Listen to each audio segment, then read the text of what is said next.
To finish the Yeah, question, Counsel. on What the is the point- pleasure of Senator Judge Cayetano? Just on your ruling, may be clarified because the question was, pinaniniwalaan mo ba? Ang sagot niya, hindi ka agad. So counsel was asking for yes or no. I just want to be clarified. Hindi pinaniniwalaan agad, does that mean afterwards pinaniniwalaan mo na or never mo pinaniniwalaan? Just so that the record is clear. Just that clarification. Thank you, Senator Judge Cayetano. Alan. Witness will please answer.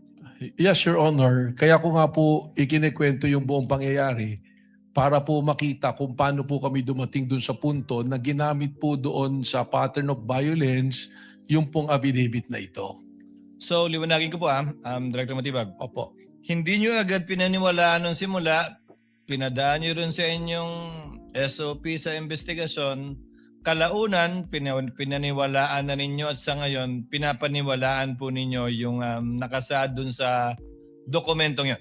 Kalaunan po, ito ay ginamit na namin na isa sa basehan po doon sa pattern of violence pagkatapos po namin idaan sa proseso po. So, pinaniwalaan nyo na, Sa pinanghawakan nyo na, kumbaga. Sa ngayon po, tama po, Your Honor. Okay. And pinapaniwalaan yun without issuing a subpoena to Las Cañas and clarifying the matter with him. Ask and answered, Your Honor. It's a different question, Your Honor. We're already at this Witness point. witness may answer. Pakiulit po. So, you mentioned na pinapaniwalaan nyo na siya ngayon as clarified by the chair. So, are you saying that pinapaliwanaan nyo na ngayon without issuing a subpoena to Las Cañas and verifying it with him? Hindi po nag-issue ng subpoena kay Las Cañas, pero meron pong naging verification process. Alright. But not with Las Cañas. Who is the author of that document? As and answered po, Your Honor. The presiding officer would like to remind the witness to kindly avoid making a ruling for and behalf of the presiding officer. Pasensya na po, Your Honor. But the gentleman would have been correct. The presiding officer would have said the same thing. Thank you for saving me the trouble.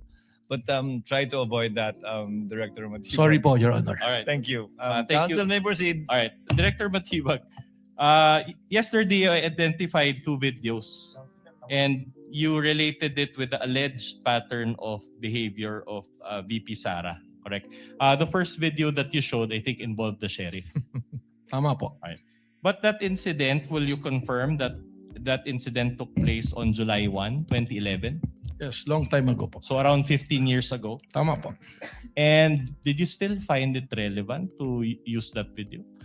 Under po dun sa 5 factors namin, ang tinitingnan po natin sa pattern of violence is the historical behavior. All right. Kasama po yun. With the permission of counsel for respondent, what is the pleasure of Senator Judge Ontiveros? If I may, Mr. Presiding Officer, before the defense moves on to a next question, just to ask a follow-up question of the previous topic. On this matter?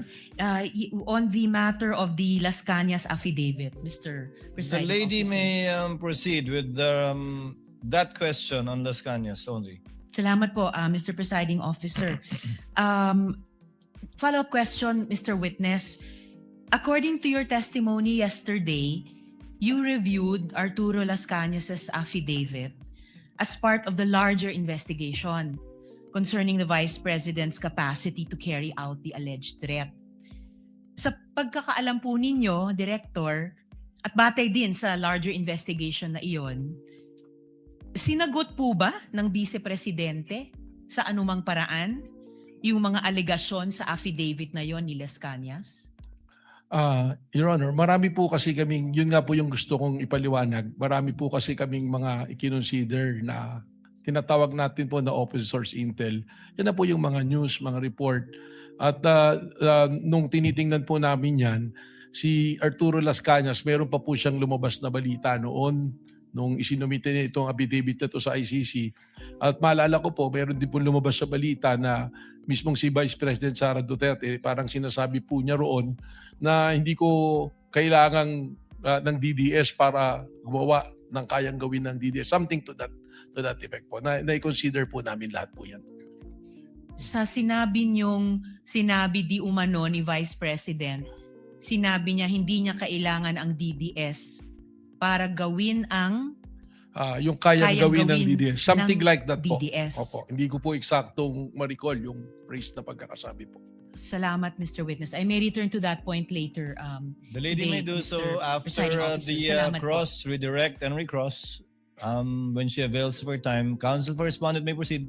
All right, let's go back to the sheriff incident. I'm glad you mentioned history or historical background. Are you aware that that sheriff incident pertains to relief operations that were being conducted by the vice president, then mayor at that time, or vice mayor? Ang pagkakaalam ko po doon sa balita na yon, itong sheriff na to is trying to enforce a valid order from a legitimate court, demolition order po ito, na ayaw ipatuloy po ng then mayor and now vice president. So, All right. I might not be aware of a relief operation. Baka po paliwanag po sa akin. Are you aware? I'll just ask you if you're aware. Are you aware that it involved a flash flood? This incident happened after a flash flood in that particular community. Hindi po lumabas siya If sa you know, balita. if you know. All right. I have no knowledge of that. Are you aware that VP Sara asked that sheriff for an extension of 2 hours just to help the victims? Yung po yung lumabas sa All balita. right. And this sheriff and the demolition that you mentioned involved the demolition of informal settlers in that area. Opo, kaya po may order of eviction. Ibig sabihin po, informal settlers po yung Are you papalish. aware that 30 people died during that incident?